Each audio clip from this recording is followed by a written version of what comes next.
Ipinag-utos ni PNP Acting Chief Jose Melencio Nartates Jr. na busisiin ang lahat ng anggulo ng pagkamatay ni dating DPWH Undersecretary Catalina Cabral. Yan ang ulat ni Ryan Lasigas. To the Filipino people, we assure you that no one is sacred, that death or whatever act can protect you from the government recovering the stolen money of the people. Itinuturing na ng Philippine National Police o PNP na Person of Interest o POI ang driver ni dating DPWH Undersecretary Maria Catalina Cabral. Kasunod nito ay ipinag-utos na rin daw ni Acting Chief PNP Police Lieutenant General Jose Melencio Nartates Jr. ang malalimang investigasyon hinggil sa pagkamatay ni Cabral. Bili ni Nartates busisiin ang lahat ng anggulo para malaman ang tunay na nangyari. Pasado alas 8 kagabi nang matagpuan ang katawan ni Cabral 20 hanggang 30 metro sa ibaba ng highway sa tabi ng ilog sa Tuba, Benguet.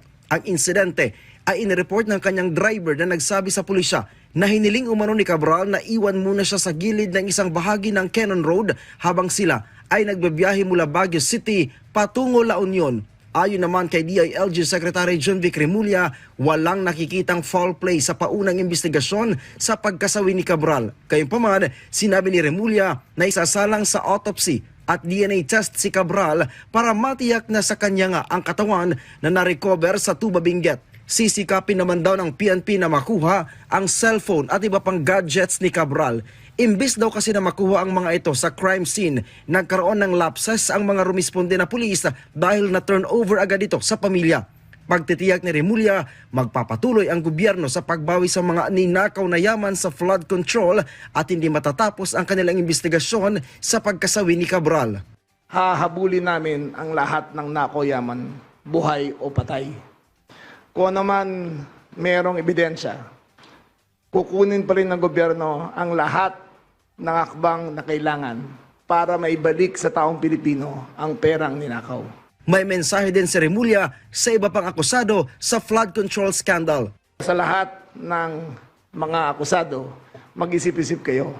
Death will not protect you. Death will even bring greater shame to your family. Face up to the charges, man up to the charges, answer the charges, and have faith in the judicial system. Si Cabral ay isa sa dalawang itinuturing na principal architects sa issue ng flood control mess. Ryan Lasigas para sa Pambansang TV sa Bagong Pilipinas.